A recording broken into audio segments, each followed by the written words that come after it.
Hey guys, in today's video we're going to be talking about how to retire early from your school district. I know with the current situation going on and possibly going back to distance learning, many people are considering retiring earlier than they expected to. So today's video we're going to take a look at some things you want to look at before pulling the trigger on that. So when you're thinking about retiring early, the first thing you want to check up on is your state pension plan. So remember that you're able to receive benefits in full at age 65 or at age 62 if you have 30 years of service. So if you're from that one of those ages, you can walk out the door with full benefits. But what happens if you want to go before that? Well, then we have to start looking at what the penalties would be if you wanted to collect early. Now remember that you can actually retire and choose not to collect your benefits, and there's no penalty for that. So if you wanted to retire from your school district and go ahead and do something else, live off your other investment accounts, then you can totally do that, and there's no penalty on your state pension plan. And the penalty only applies if you want to collect your pension earlier than the full retirement age. So in order to collect your benefit early, you have to have at least 20 years of service in Washington State. If you don't have 30 years of service in Washington State yet, then every year you take your money before age 65 is going to be an increased penalty. So the earlier you take it, the higher the penalty. Now the penalties for not having 30 years of service is pretty significant and often doesn't work out for most people. For those of you that already have 30 years of service, collecting your pension before age 62 will still incur penalties, but at a reduced rate.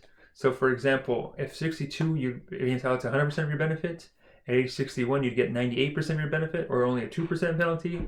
At age 60 it'd only be a 5% penalty or 95% of your benefit.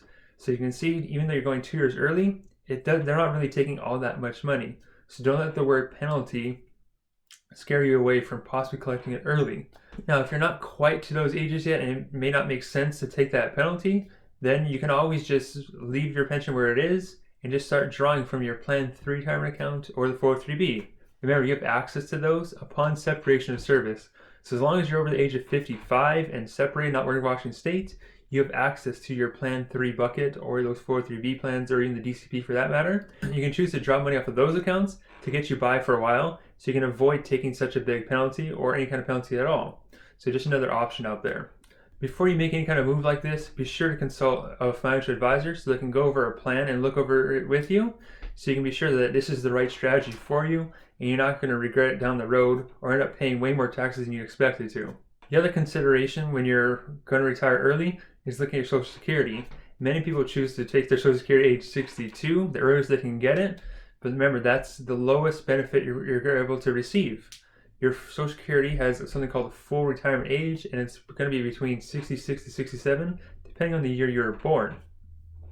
Every year you collect earlier than that full retirement age, it's considered a reduced rate, or really you're taking a penalty on that. Now, for someone that had a full retirement age of age 66 and wanted to take it at age 62, you're only getting about 75% of your full benefit.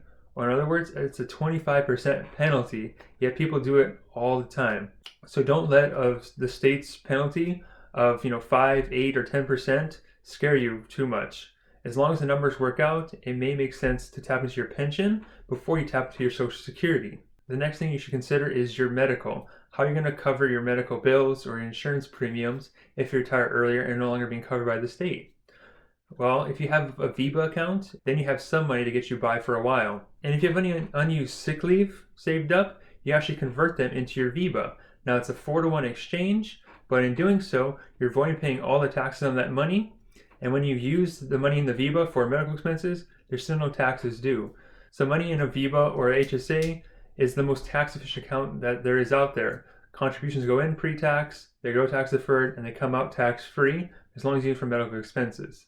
And if you don't have enough money saved up in the VEBA to get you by until you can get onto Medicare, then you're either looking at getting a part-time job to help cover those expenses, or possibly looking at drawing more money from your retirement accounts.